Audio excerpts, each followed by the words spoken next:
Deus. Da graça de Deus que nós tratamos aqui, foi tratado pelo reverendo Erley sobre a depravação total, a situação espiritual do homem após a queda e toda a descendência de Adão. Tratou-se depois da eleição incondicional, como Deus, apesar de nós, nos chama para a salvação em Cristo, e Ele não olha para os nossos méritos, nem para os nossos pecados, nem o tamanho do seu mérito ou o tamanho do seu pecado, para que Ele te convide à salvação ao seu reino. Nós vimos também que esta salvação ou a expiação de Cristo é uma expiação redentiva, mas ela é uma expiação específica.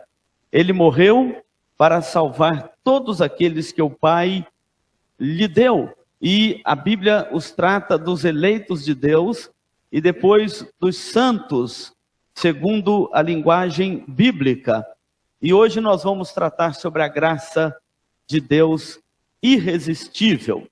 O grande dilema deste assunto, desta eleição graciosa de Deus e desta graça agora irresistível de Deus, é quando alguém diz o seguinte: o homem pode resistir ao chamado de Deus e olhar para Deus enquanto Ele lhe chama para a salvação e dizer, não quero. Ou esse chamado de Deus, ele é de uma forma tão poderosa, tão preciosa, que é impossível para o homem, quando ele é chamado por Deus, este eleito de Deus, quando ele é chamado para a salvação, se o seu coração quebranta e ele se prostra diante do seu Redentor. A verdade, a doutrina da graça irresistível de Deus, ela afirma que o Espírito Santo nunca falha no objetivo de trazer à fé aqueles que pertencem a Cristo. Nunca haverá uma obra frustrada do Espírito Santo de tentar trazer um eleito à salvação e não conseguir. Este é o grande detalhe deste ensinamento. É por isso que Paulo está dizendo aqui, é dom de Deus, é uma dádiva de Deus. Essa salvação graciosa, ela é uma dádiva de Deus. É claro que quando vamos tratar deste assunto, não podemos ignorar que a doutrina da graça irresistível de Deus não significa que a influência do Espírito Santo pode muitas vezes ser resistida pelo homem.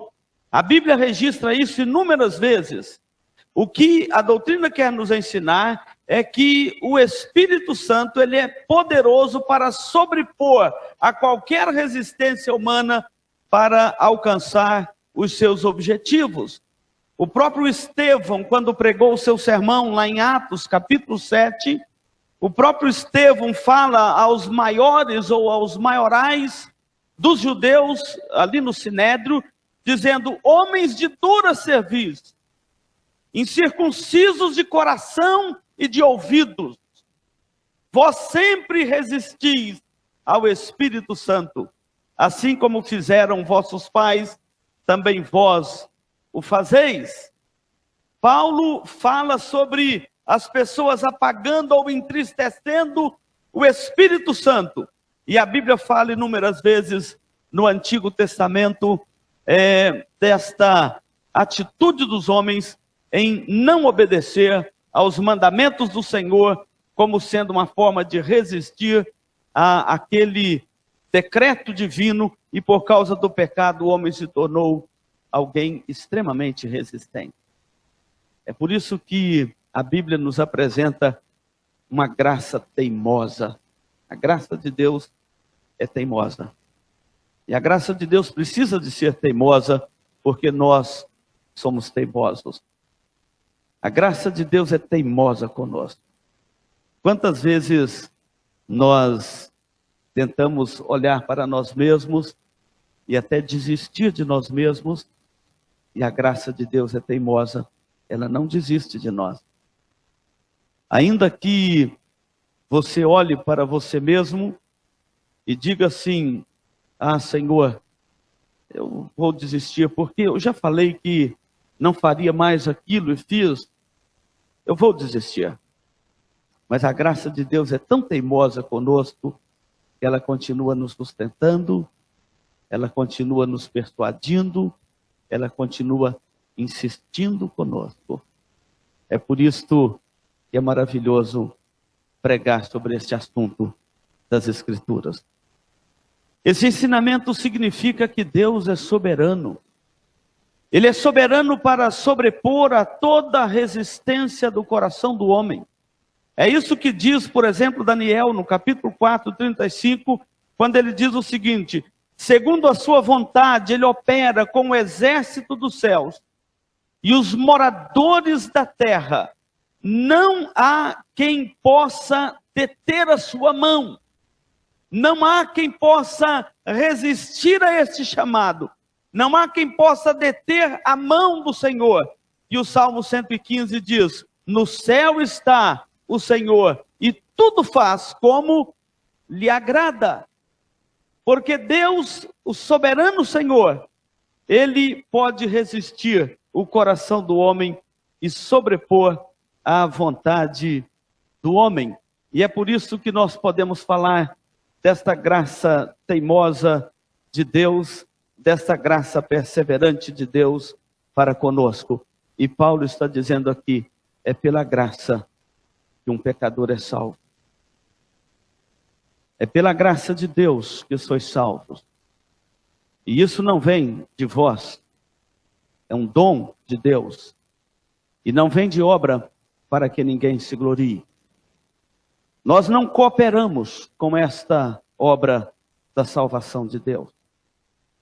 Parece estranho aos seus ouvidos ouvir isto, mas eu quero mostrar isso aqui para você em alguns pontos das Escrituras. Esta graça, ela é totalmente vinda de Deus na nossa direção. Você deve lembrar do Calvário, quando Jesus morreu na cruz do Calvário. Alguns momentos, os discípulos, e hoje mesmo na ceia, aqui pela manhã, nós lemos essa porção, os discípulos ali, próximos de Jesus, e Jesus ministra a ceia com seus discípulos, e de repente Judas faz parte daquele grupo de discípulos de Jesus, eles eram 12, participa da ceia, e Jesus avisa que um deles haveria de traí-lo, e todos perguntam, sou eu, mestre? E Jesus então ministra a ceia. Logo após ministrar a ceia, Jesus dá um último aviso aos seus discípulos, dizendo que eles haveriam de escandalizar dele, e que eles haveriam de abandoná-lo, e de repente Pedro pula de pé, e diz o seguinte, Senhor, podem todos abandoná-lo, menos eu. E Jesus então alerta Pedro que ele iria negá-lo 3 vezes naquela noite da sua prisão. E Pedro negou. E se você ler o relato bíblico com atenção, você vai vendo as pessoas afastando de Jesus à medida que ele aproximava da cruz e à medida que o palco da cruz vai se desenvolvendo.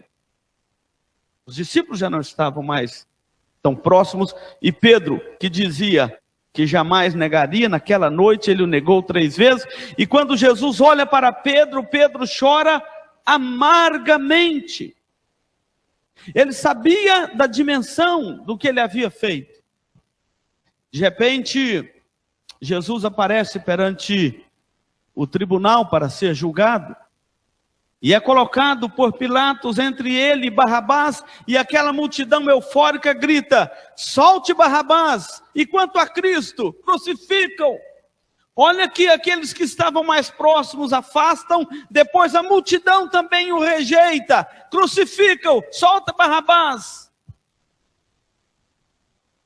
E à medida que a história vai aproximando, a Bíblia relata a rejeição dos homens pelo nosso Salvador, descrevendo as maldades que fizeram com ele. Cuspiram nele, bateram nele, abusaram ao máximo dele, a ponto de dar-lhe com caniço na cabeça, dizendo, profetiza se és profeta, filho de Deus, quem te bateu? Os abusos O que eu quero que você contemple desta cena não é apenas a narrativa histórica, é o quanto que os homens foram afastando dele, e o quanto que a cruz lhe custou a solidão. Porque há ainda quem acredita que o homem pode cooperar com a sua salvação. E o que eu quero te mostrar é a solidão da cruz. E quando chega na cruz e ele ali é pregado, ninguém lhe depõe a seu favor. E o único que o ajudou foi Simão Cirineu. E ajudou porque foi obrigado. Os soldados romanos o obrigaram a carregar a cruz de Cristo. Mas a tristeza maior não foi essa. A tristeza maior é quando ele naquela cruz, os brados da cruz, e chega o momento dele oferecer o sacrifício pelos nossos pecados, e ele então diz assim: Eloi, Eloi, lama sabachthani, que quer dizer o quê? Deus meu, por que me desamparaste? E aí você me pergunta, mas pastor, é isso mesmo?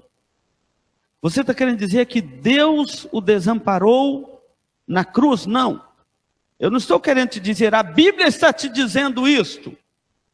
E são palavras do próprio Senhor Jesus Cristo. Deus meu, por que me desamparaste? E você então diz, mas também Deus o desamparou naquela cruz. O Pai afastou do Filho naquela hora fatídica da cruz. É isto mesmo. E por que Deus fez isto? Porque naquele momento nossos pecados foram colocados sobre eles. O pecado de todos os eleitos de todos os tempos foi colocado sobre o nosso Redentor. E os nossos pecados, a Bíblia diz, que fazem separação entre nós e Deus, desamparou por causa dos nossos pecados. A solidão da cruz era necessária para que nós não pudéssemos hoje pensar que nós podemos cooperar nesse aspecto vicário ou no aspecto do sacrifício para a nossa salvação. Como se Jesus tivesse conquistado 90% da salvação e ficasse para nós agora completar os outros 10%, ou, essa matemática minha não é boa, se ele tivesse feito 99,9% e tivesse ficado para nós completarmos 0,01%, nós não poderíamos ser salvos. Por que a graça de Deus, ela é irresistível? Porque nos é oferecida uma salvação completa. O próprio Jesus vai dizer na cruz, está consumado.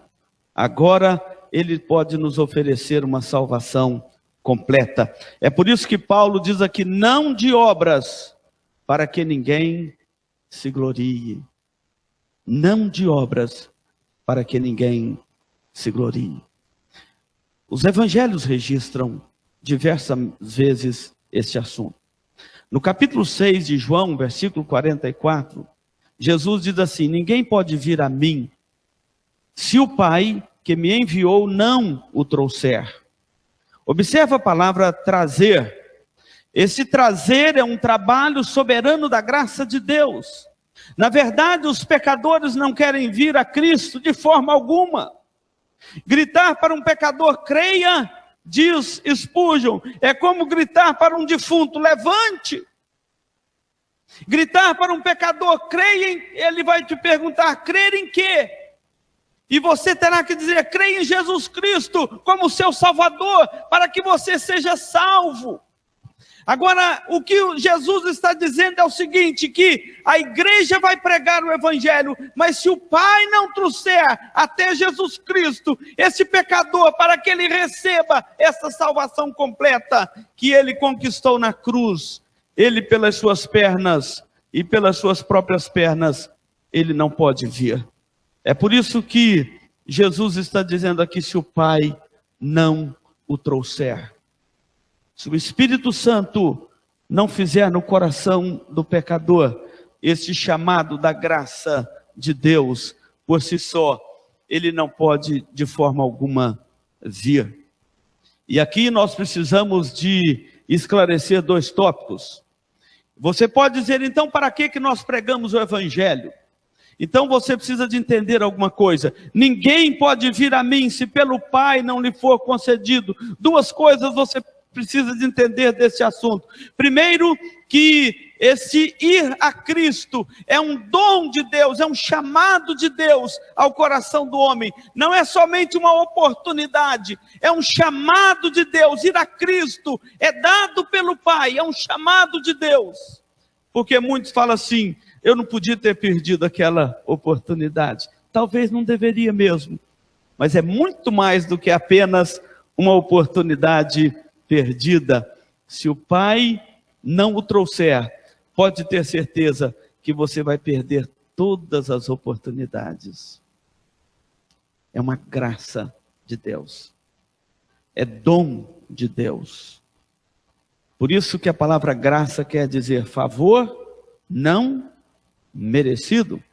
A palavra quer dizer amabilidade, favor, compaixão. É Deus olhando a nossa miséria e se compadecendo de nós, apesar de nós. Sabe por que é bom ouvir estas doutrinas da graça, meus irmãos? Porque a pregação do Evangelho nos nossos dias tem colocado um fardo sobre o homem que ele não tem condição de carregar. Tem exigido do homem morto que ande. Tem exigido do homem e colocado sobre os ombros dos homens fardos que ele não pode de forma alguma carregar. É como dizer assim, é você que decide, é você que tem que dar esse passo, e se você não completar esta obra, você não será salvo. Há uma insegurança com respeito a essa salvação. E alguém perguntou assim para o reverendo Augusto Nicodemos, um crente pode perder a salvação? E ele responde, depende. Se foi Deus que lhe deu, não. Mas se foi Ele mesmo que conquistou, certamente Ele vai perder mais cedo ou mais tarde. Entender essa graça salvadora irresistível é entender uma salvação completa, uma salvação plena, uma salvação que vem do Evangelho e não das suas obras. É uma salvação que vem da cruz e não da sua fé. É uma salvação que vem de Deus e não do homem. E é isto que nós precisamos de entender. E é claro que é o Espírito Santo que conduz este homem à salvação. Isso é importante porque o próprio Jesus diz aqui que havia descrente entre eles. Imagina essa palavra de Jesus aqui. Ele fala, ninguém pode vir a mim se pelo Pai não lhe for dado e tal. E depois ele fala assim, há descrente entre vós. Observa que não tinha um pregador melhor para pregar ali do que Cristo, né? Isso é para mostrar para nós que, por melhor que seja o pregador, se o Pai não o trouxer, este pecador continuará perdido eternamente. Quem pregou naquele dia não foi um pregador qualquer. Quem pregou naquele dia para eles, lá em João capítulo 6, pode ler lá o texto, foi o próprio Senhor Jesus Cristo. E quando ele terminou de pregar, alguns creram e outros continuaram nos seus pecados. Quem pregou foi o próprio Senhor Jesus Cristo e alguns não creram. E Jesus diz, há descrente entre nós. Ou seja, apesar do pregador ser tão bom, eles não creram na mensagem. E é isso que Jesus está explicando. Por que não creram? Porque só vem a ele aqueles que o Pai lhe dá. Isso é a graça irresistível de Deus. Jeremias diz, com amor eterno te amei. Por isso, com benignidade, te atraí. Nós somos atraídos a Cristo por este amor eterno e precioso e compassivo de Deus. É por isso que a Bíblia chama esta obra de novo nascimento. É por isso que a Bíblia chama esta obra de ressuscitar dos mortos. Se você ler o Novo Testamento com atenção, você vai ver que o poder do Espírito Santo, que atua no coração de um homem e de uma mulher, para trazê-lo a Cristo, para ressuscitá-lo dentre os mortos, para tirá-lo das trevas para a luz, da incredulidade para a fé, e para trazê-lo ao reino de Deus, para dar a ele um novo nascimento, uma nova direção, para converter o seu coração a Cristo. Você vai ver que é descrito como o mesmo poder que ressuscitou a Cristo dentre os mortos. É uma obra tão poderosa de Deus, a graça irresistível de Deus, conduzindo o pecador ao arrependimento e a fé em Cristo, que Paulo está dizendo aqui, é dom de Deus. É um poder tão soberano, tão precioso, que é o mesmo poder que ressuscitou a Cristo dentre os mortos. É o mesmo poder da palavra criadora de Deus, quando lá no início de todas as coisas, ele disse assim, pelo poder da sua palavra: haja luz, e houve luz. É um poder transformador. A graça, ela é insistente, porque o pecador é teimoso. A graça é insistente, porque o pecador é teimoso. Nós lemos em Atos 16, que o registro de que Paulo pregava naquele dia, e o Espírito Santo abriu o coração de Lídia, para ela entender as coisas que Paulo dizia. Irmãos, quão preciosa é a graça de Deus. Quão bendita é a graça de Deus, a ponto de transformar um pecador num filho de Deus. O apóstolo João, ele diz que os que nasceram de novo e que agora são chamados filhos de Deus, eles não nasceram do sangue, eles não nasceram da carne, eles não nasceram das suas boas obras, mas eles nasceram não da vontade do homem, mas da vontade de Deus. É uma obra poderosa de Deus no coração do homem. Eu quero concluir aqui. Paulo está dizendo, porque pela graça sois salvos mediante a fé. E isso não vem de vós, é dom de Deus, não de obras, para que ninguém se glorie. O Espírito Santo, ele nunca falha nesta tarefa de chamar os eleitos à salvação. Porque a graça de Deus, ela é irresistível.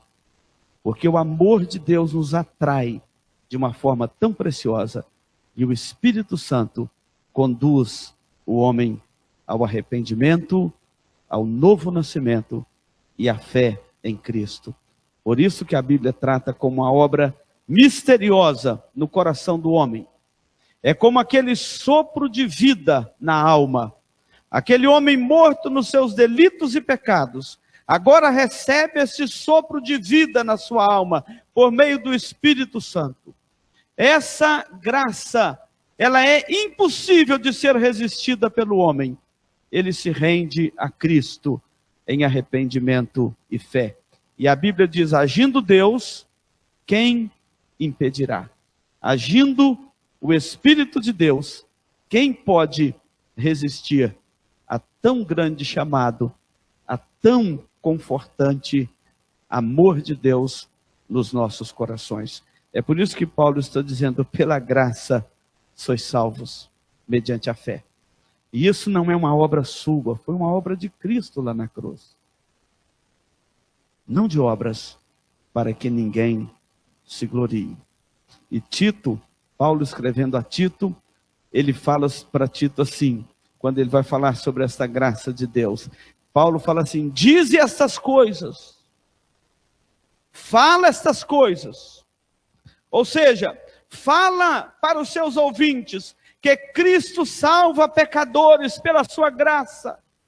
E a mesma graça que salva o pecador é também a graça que nos educa, é a graça que insiste conosco, que nos santifica, para que, renegadas a impiedade e as paixões mundanas, vivamos no presente século uma vida que agrada ao nosso Salvador.